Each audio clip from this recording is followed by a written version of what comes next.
we're very busy preparing displays, brand new murals, which you'll see some of next week. But look what I brought with me. Now, this is a fossil fish. It's from the Santana Formation in South America, in Brazil. In fact, these have been known for a long time as so well preserved, even their guts are intact. Now, I don't know about you, but I don't have too much time to investigate fossil fish guts. They don't make a decent display. But of course, being a fisherman, I'm very well familiar with what fish guts look like, but they don't tend to last too long when I'm threading them on my hooks or whatever. They're already stinking, even though I just took them out of the fish. Out here in Australia, we use mullet. It's abundantly available, and we strip the guts out in the morning and we'll use them for fishing in the afternoon. And if you've been fishing with mullet gut, you will know, man, wash your hand, wash the fish. It stinks real fast. The bacteria in the sun really rot it really quickly.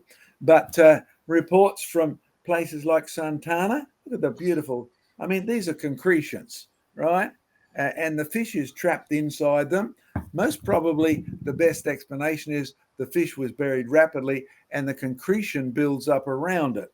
That tends to be normally what happens with a organic substance. So the fish actually begins to change composition as it's buried, minus air, but it can't rot because there's no bacteria, there's no air for breaking it down.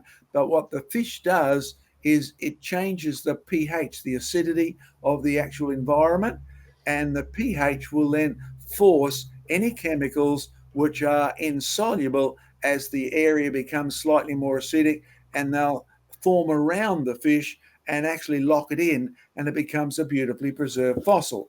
So in Santana, yes, we've got quite a few specimens for there for one reason. Number one, if you go to Brazil now, you'll find it's almost off limits unless you are a local.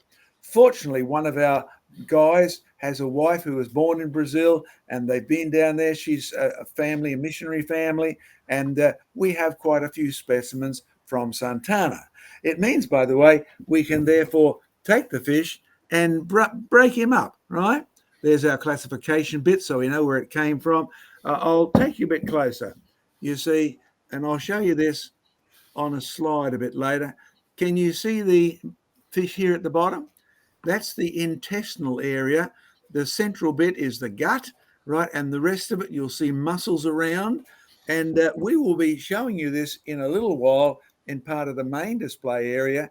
But the thing that's amazed people about Santana is that the fish are so well preserved. You can tell if they were a boy, you can tell if they were a girl, you can tell what they had for lunch that day. And in fact, this is true of quite a few areas, and it becomes known as a magnificent proof of rapid burial. So one of the things we're doing is preparing a big fossil board, because the average person thinks fishes lived, they died, they fell to the bottom, they slowly got covered up, and that's how you make a fossil fish. Well, if you did, it'd be like mullet gut. It'd be rotted all the way through, so rotted you'd have no fossil fish. So the presence of fish guts in the fossil in perfect shape is an indication of rapid burial. But it also happens in other deposits. I've got some stuff from Germany where it's so rapidly preserved, everything is intact. In fact, this afternoon, I'll be taking some of our lesser quality.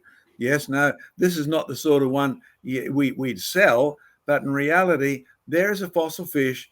This afternoon, I'll be standing it upright in a bowl of vinegar. Why vinegar? Because the vinegar is a mild acid compared to, say, sulfuric or anything like that. The vinegar, you actually eat it on salads, right? It gives it that nice sharp taste. So we'll be putting the bottom in vinegar, and within 4 hours, the scales will dissolve off. No, we're not the first people to think of this. There's one scientist who thought of this ages ago, and amazing, he just didn't find guts inside. We already knew that. What he found was that the fossil muscles are also preserved. But we're going one step further. You see, I've got 6 of these, reject sort of fossils, not high quality museum fossils, but good enough to do research on. And we'll actually section quite a few of these fishes. And up at this end, we expect to find a fossilized fish heart. And we'll do it all the way along. And then you'll be able to come along in a month and a half's time to our Discovery Centre Museum and see a big display on inside the truth of rapid fossils. Not just the fish on the outside look pretty, Joe. I was really jealous of your big angelfish.